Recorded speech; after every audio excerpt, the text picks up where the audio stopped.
La acusaron sin pruebas, y cometieron el peor error, se metieron con la persona equivocada. Basado en historias de amores reales. Los nombres han sido cambiados para proteger la intimidad de las personas involucradas. El barrio El Poblado, en Medellín, tiene una memoria larga. Sus calles empedradas guardan secretos de generaciones enteras, y sus vecinos, esos que se sientan en las puertas a tomar tinto a las 5 de la tarde, son capaces de construir una historia completa con solo ver pasar a alguien 2 veces por la misma cuadra. Dicen por ahí que en Medellín los chismes vuelan más rápido que las motos por la avenida El Poblado, y eso, para Valentina Restrepo Giraldo, no era un dicho, era una sentencia. Valentina tenía 28 años cuando su mundo se partió en dos. Era una mañana de miércoles, de esas que en Medellín huelen a aguacero próximo y arepas con hogao desde temprano. Ella había salido de su apartamento en la calle 10 con el ánimo de quien va a conquistar el día, falda verde botella, blusa blanca bien planchada, el cabello negro y ondulado suelto sobre los hombros, y una sonrisa que, según su mamá, doña Amparo, era capaz de derretir hasta el hielo del Nevado del Ruiz. Trabajaba en una firma de diseño gráfico en el centro de Medellín, y ese día tenía presentación de un proyecto grande. Se había preparado durante semanas. Nada podía salir mal. Nada, salvo todo. Cuando llegó a la oficina, el ambiente estaba raro. Sus compañeros la miraban distinto. No era el saludo de siempre, ese, «Ey, vale, ¿qué más?», con palmada en el hombro. Era un silencio incómodo, miradas que se desviaban, cuchicheos que se cortaban apenas ella pasaba cerca. Valentina lo sintió en el estómago, como cuando uno sabe que algo está mal pero todavía no tiene la palabra exacta para nombrarlo. La palabra llegaría 20 minutos después. Catalina Montoya, la directora de Recursos Humanos, la llamó a su oficina. Valentina entró pensando en la presentación del proyecto, en los colores del branding que había elegido, en si el cliente quedaría satisfecho.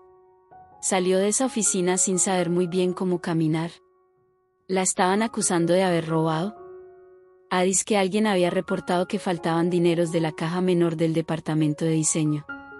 5 millones de pesos. No era una fortuna, pero en una empresa mediana de Medellín, era suficiente para levantar sospechas y para destruir reputaciones. Y según la denuncia anónima, porque claro, anónima, como siempre son las cobardes, la última persona que había tenido acceso a esa caja era Valentina. «Vea, Valentina, nosotros no estamos diciendo que usted fue», le dijo Catalina con esa voz suave que usan las personas cuando dicen exactamente lo que están diciendo pero quieren parecer neutras. «Pero hay que hacer una investigación, y mientras tanto vamos a tener que pedirle que se quede en casa. Con goce de sueldo, tranquila». Valentina la miró fijo. Sintió como el calor le subía por el cuello. ¿Y quién hizo esa denuncia? No podemos revelar eso.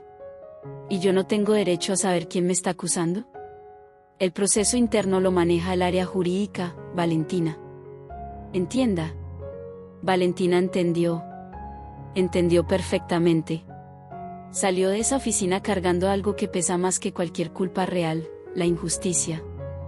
Esa sensación de que el mundo se equivocó de persona, y que nadie parece tener ni la voluntad ni el coraje de corregir el error. Afuera, en la sala de espera, alcanzó a ver a Santiago Ríos, el jefe de contabilidad, hablando con otro directivo. Santiago era conocido por ser muy parcero de todo el mundo, uno de esos que siempre tiene un chiste a mano y que nunca pierde la oportunidad de quedar bien con los de arriba. Cuando la vio, bajó los ojos. Eso fue suficiente para que Valentina sintiera que el mapa completo de lo que estaba pasando empezaba a dibujarse, aunque todavía le faltaran piezas. Llamó a su mamá desde el ascensor, con la voz quebrada. «Mami, ¿qué pasó, mi cielo? Me acusaron de algo que no hice». Doña Amparo soltó un «ay, no, mi Valentina», que sonó a dolor antiguo, a mamá que ya ha visto suficiente del mundo como para saber que a la gente buena también le pasan cosas malas. Y luego, después de un silencio corto pero denso como la humedad de Medellín en noviembre, dijo algo que Valentina nunca olvidaría: «Entonces muéstrale al mundo quién eres vos, mija». Pero no con palabras. Con hechos. Andrés Castaño Vélez era el tipo de hombre que uno no nota de inmediato, y luego no puede dejar de notar. No era el más alto, no era el más llamativo. Era más bien de esos que tienen algo que cuesta definir pero que uno reconoce cuando lo ve, una calidad. Una presencia tranquila, como la de alguien que ya resolvió sus guerras internas y ahora solo está presente en cada momento. Tenía 32 años. Era abogado egresado de la Universidad de Antioquia, con una especialización en derecho laboral y una reputación que construyó caso a caso, con paciencia y con esa recursividad paisa que no conoce la palabra imposible. Trabajaba en un consultorio jurídico pequeño en el barrio Laureles, y sus clientes lo recomendaban con frases como, ese man sí sabe, y, con él no le da miedo nada. Valentina lo conoció porque una amiga en común, Paola Jaramillo, le dio el contacto apenas escuchó lo que estaba pasando. Llame a Andrés, vale. Ese man le resuelve eso en 2 patadas. Valentina no quería llamar a nadie. Quería encerrarse en su apartamento, comerse un paquete de chitos, ver series colombianas en Netflix y esperar a que el universo se corrigiera solo. Pero el universo, como bien se sabe, no funciona así. Llamó a Andrés al día siguiente. La cita fue en una pequeña cafetería en Laureles, de esas que sirven el tinto en pocillo de barro y tienen cuadros de Botero en las paredes. Andrés llegó puntual, con un folder bajo el brazo y una sonrisa que no era de compromiso, era real, era de bienvenida. Cuénteme todo, le dijo, después del saludo, sin rodeos. Y Valentina contó. Contó todo, los miraditas de sus compañeros, la reunión con Catalina, el proceso interno, el anonimato de la denuncia, la sensación de que alguien la había puesto en esa posición a propósito. Habló durante 20 minutos sin parar, y Andrés la escuchó con una atención que a Valentina le resultó extraña al principio, porque no estaba acostumbrada a que alguien la escuchara así, sin interrumpir, sin asumir, sin tratar de llenar los silencios antes de que ella misma los llenara. Cuando terminó, Andrés tomó un sorbo de tinto y dijo, alguien dentro de esa empresa sabe exactamente dónde está ese dinero. Y ese alguien la escogió a usted porque creyó que no iba a pelear. Valentina sintió algo que no supo nombrar inmediatamente. Días después lo identificaría, era la primera vez desde que empezó todo ese caos que alguien le decía, con toda la calma del mundo, que ya no estaba loca, que lo que sentía era real, que el problema existía. ¿Y usted me puede ayudar?, preguntó. Sí, dijo Andrés, simplemente. Pero va a necesitar tener mucha paciencia, y va a tener que confiar en el proceso. No soy muy buena con la paciencia. Andrés sonrió de nuevo. Nadie lo es al principio. Mientras la empresa adelantaba su investigación interna, que en la práctica consistía en que el área jurídica revisaba papeles y nadie hablaba con nadie porque todos tenían miedo, Andrés empezó a moverse por su cuenta. Lo primero que hizo fue solicitar formalmente, en nombre de Valentina, copias de todos los registros de acceso a la caja menor del departamento de diseño durante los últimos 3 meses. La empresa tardó una semana en responder. Cuando llegó la respuesta, algo no cuadraba, los registros mostraban que 5 personas distintas habían tenido acceso a esa caja en el periodo reportado, no solo Valentina. Lo segundo fue revisar la denuncia anónima con lupa. Era raro. Estaba redactada con un lenguaje muy técnico para ser de alguien del área creativa, y hacía referencia a detalles de procedimientos administrativos que una persona del común no conocería a menos que trabajara directamente en el área de contabilidad o recursos humanos. El nombre de Santiago Ríos empezó a aparecer con más frecuencia en la cabeza de Andrés. Pero faltan más que sospechas para ganar un caso. Andrés lo sabía. Valentina también lo estaba aprendiendo. La espera fue dura. Valentina pasó esas semanas en su apartamento, con la mente acelerada y el corazón pesado. Hablaba con su mamá todos los días. Hablaba con Paola. Hablaba, cada vez con más frecuencia, con Andrés. Las llamadas empezaron siendo estrictamente profesionales. Actualizaciones del caso, pasos a seguir, documentos que revisar. Pero las conversaciones se fueron extendiendo, naturalmente, como se extienden las conversaciones entre 2 personas que se están cayendo bien sin habérselo propuesto. Andrés le contaba de su trabajo, de los casos que más lo habían marcado, de cómo aprendió desde estudiante que la justicia no siempre gana rápido, pero que cuando gana bien, gana de verdad. Valentina le contaba de su trabajo en diseño, de su amor por el color y la composición, de cómo había llegado a Medellín desde Manizales a los 23 años con 2 maletas y un portafolio digital y la convicción de que iba a comerse el mundo. ¿Y se lo está comiendo?, le preguntó Andrés una noche, en una de esas llamadas que empezaron a volverse más largas que las del día anterior. Estaba intentando, dijo Valentina, con una risa que mezclaba amargura y determinación. Hasta que el mundo se me devolvió la mordida. Eso pasa. Pero usted sigue de pie. Silencio. Sí, dijo ella finalmente. Sigo de pie. Fue una excompañera de Valentina, una chica llamada Melissa Ospina que había renunciado a la empresa 6 meses antes en circunstancias que en su momento parecieron normales, quien cambió el curso de todo. Melissa la contactó por Instagram. Un mensaje directo, corto: vale, vi lo que está pasando. Necesito hablar con vos. Lo que te está pasando a vos me pasó a mí antes. Llámame. Valentina llamó ese mismo día, temblando de los nervios. Lo que Melissa le contó fue como una llave que abre una puerta que uno no sabía que existía. 6 meses atrás, cuando Melissa todavía trabajaba en la empresa, habían desaparecido materiales de producción valorados en varios millones de pesos. El área de contabilidad, específicamente Santiago Ríos, había iniciado una revisión interna. Según los rumores que corrieron en la oficina, había caído sobre Melissa. Ella, sin tener pruebas ni abogado ni nada, simplemente se cansó de la presión y renunció. Creyó que así se acababa el problema. No fue hasta mucho después que entendió lo que realmente había pasado. Alguien la había usado como chivo expiatorio para cubrir sus propias movidas. ¿Y nunca investigaste qué pasó después?, le preguntó Valentina. No tenía con qué, vale. No tenía plata para contratar un abogado, y estaba tan quemada que solo quería olvidar. ¿Guardaste algo? ¿Correos? ¿Mensajes? ¿Algo? Pausa larga. Tengo capturas de pantalla de unos correos internos que me llegaron por error en esa época. Los guardé porque algo me decía que podían servir un día.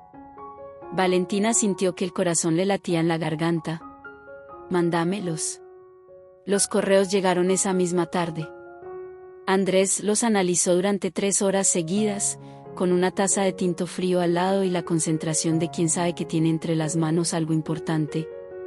Lo que encontró en esos correos era delicado, una conversación entre Santiago Ríos y otro funcionario del área administrativa, en la que se discutían ciertos ajustes a los registros contables que no correspondían a ningún proceso oficial de la empresa.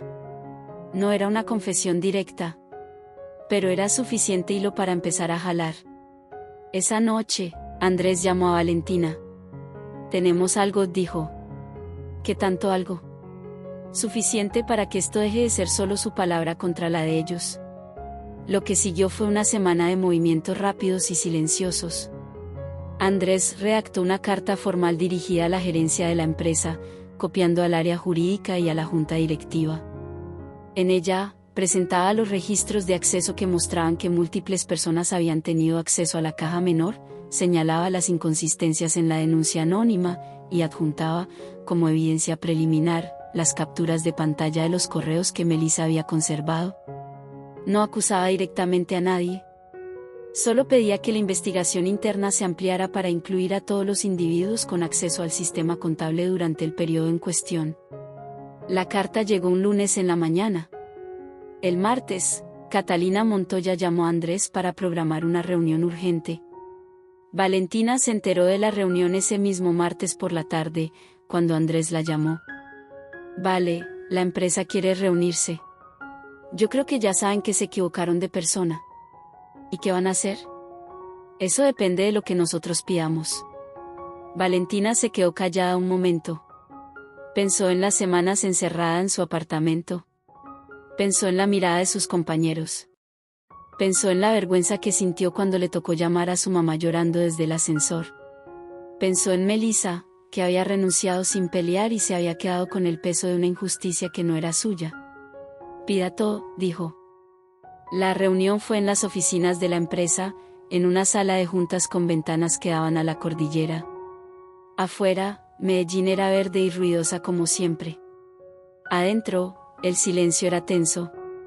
Estaban presentes Catalina Montoya, el gerente general de la empresa, un señor llamado Rodrigo Henao que en ese momento parecía definitivamente incómodo, el abogado interno de la empresa y un funcionario del área de contabilidad que no era Santiago Ríos, lo cual, por sí solo, ya decía mucho.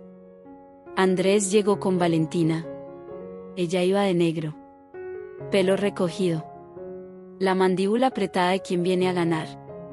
Andrés habló primero, con esa calma que lo caracterizaba, esa calma que no era pasividad sino control total de cada palabra. Presentó la evidencia. Señaló las inconsistencias. Recordó los derechos laborales de su clienta.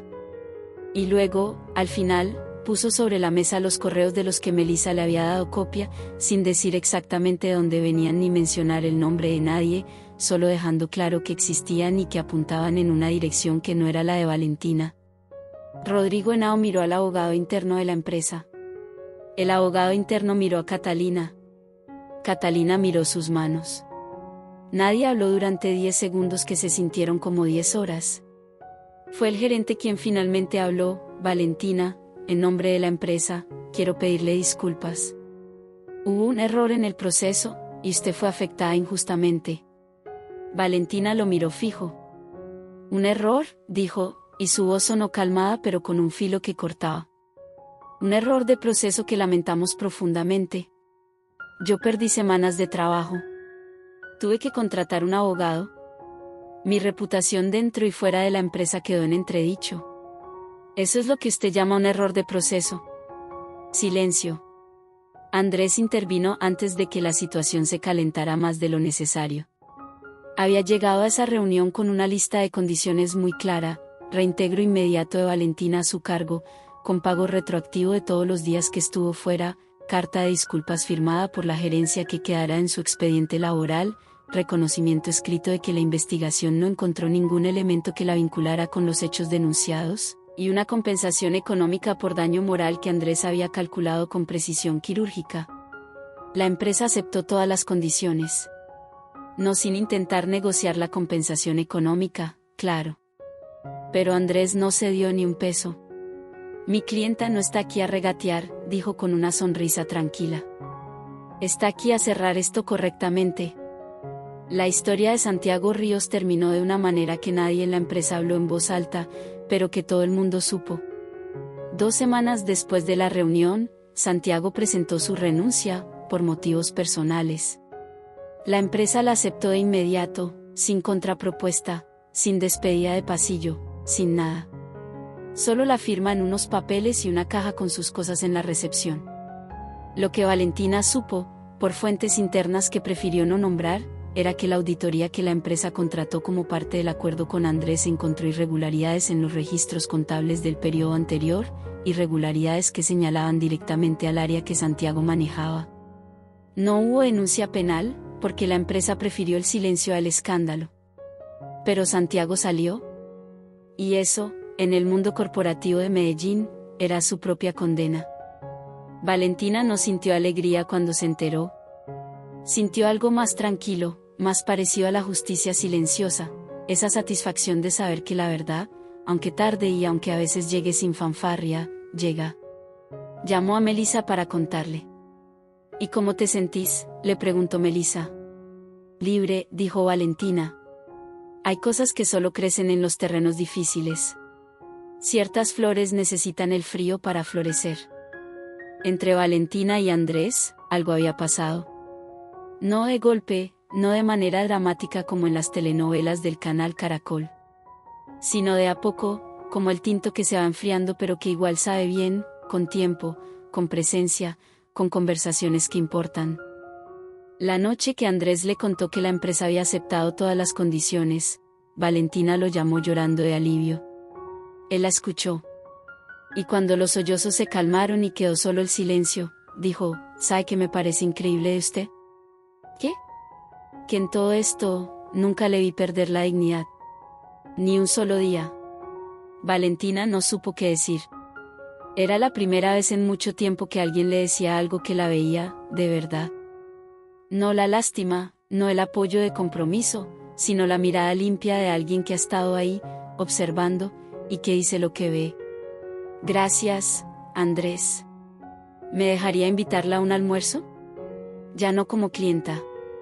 Como persona a quien quiero conocer mejor. Valentina sonrió.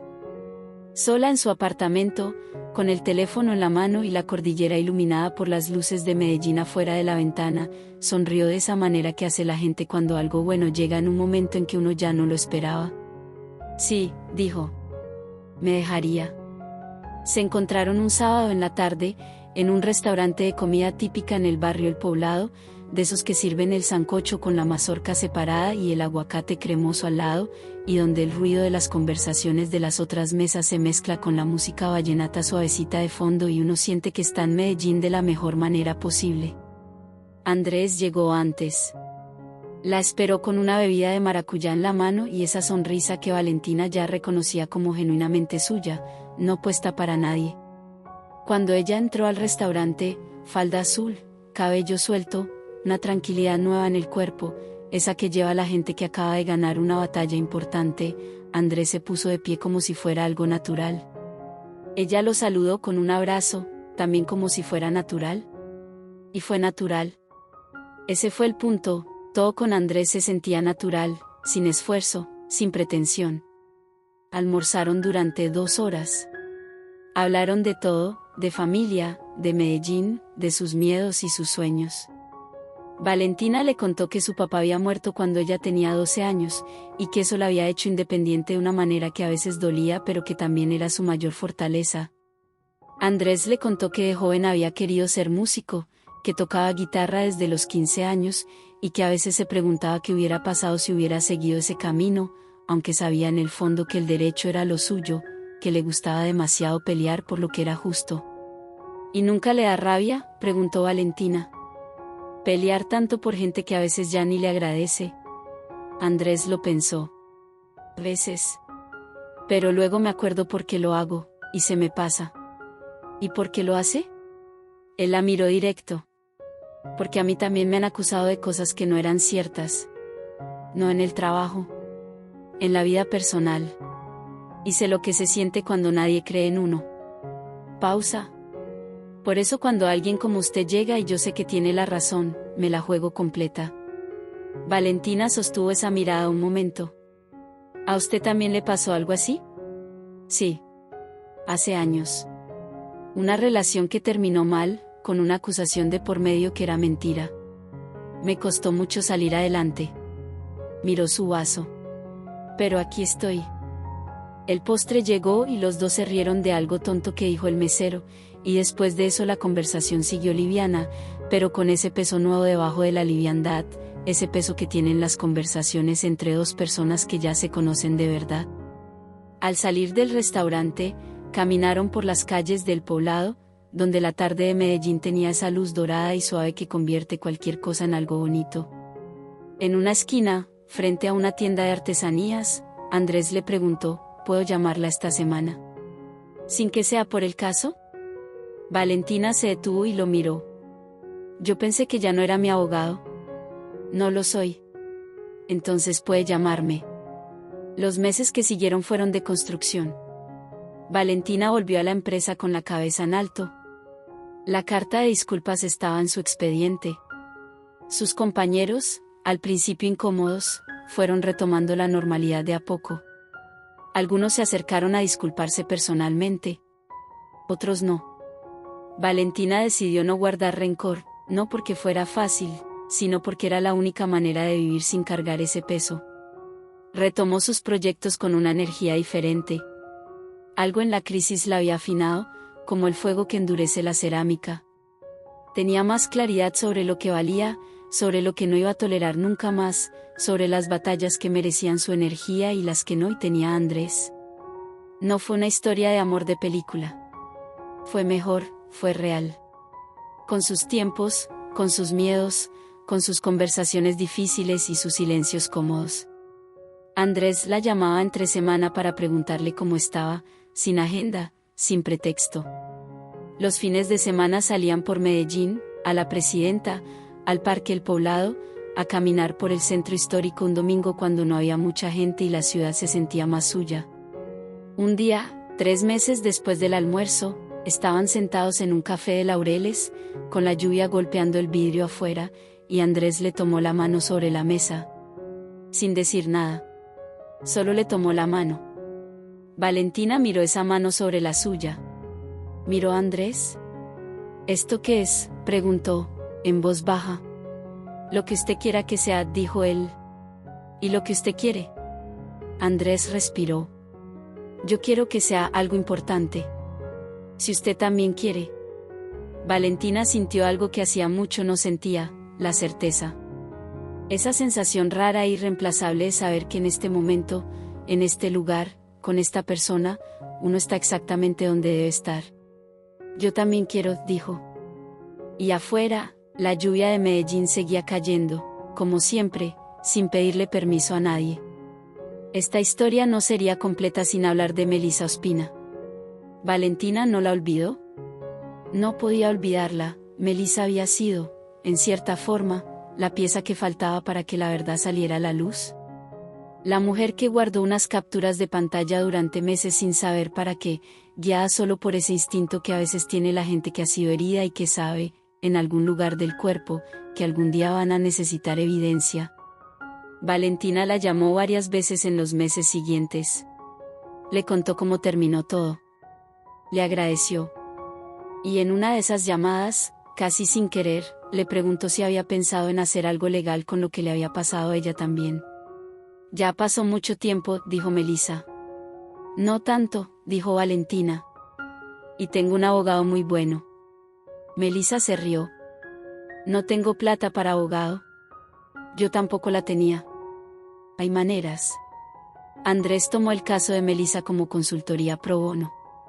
No llegaron tan lejos como en el caso de Valentina, había prescripciones, había vacíos en la documentación, pero lograron suficiente, una carta de la empresa reconociendo que el proceso de desvinculación de Melissa no había seguido los procedimientos adecuados, y una pequeña compensación que, aunque no era grande en dinero, era enorme en lo que significaba. Alguien, finalmente, le decía a Melissa que lo que le había pasado estaba mal. El día que Melissa recibió esa carta, llamó a Valentina llorando. ¿Sabes qué es lo que más me da rabia?, dijo entre sollozos. Que yo hubiera podido pelear antes y no lo hice. Por miedo. Por creer que no podía. Ahora sabes que puedes, dijo Valentina.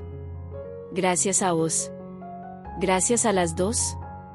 Un año después de ese miércoles de aguacero y acusaciones, Valentina Restrepo Giraldo estaba sentada en la terraza de su apartamento en El Poblado, con un tinto en la mano y la ciudad de Medellín brillando abajo como un mapa de estrellas terrestres. Andrés estaba a su lado. Ya no era el abogado. Era el compañero. El que conocía su historia completa y seguía ahí, no a pesar de ella sino gracias a ella. La empresa la había ascendido 3 meses atrás. Directora creativa. Con oficina propia y un equipo de 4 personas a cargo. La misma empresa que un año antes la había mandado a su casa con una acusación sin pruebas. Valentina pensó en lo que hubiera pasado si no hubiera peleado. Sí, como Melissa la primera vez, se hubiera rendido y se hubiera ido. Si no hubiera llamado a Andrés. Si Andrés no hubiera escuchado como escuchó. Si Melissa no hubiera guardado esos correos. La vida, a veces, es una cadena de casualidades que solo parecen inevitables mirando hacia atrás. ¿En qué pensás?, preguntó Andrés, que la miraba de reojo con esa atención suya de siempre. Valentina lo miró.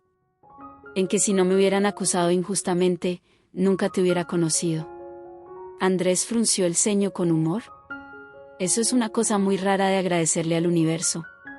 Sí, dijo ella, sonriendo. Pero el universo es muy raro. Se quedaron en silencio los dos, mirando las luces de Medellín.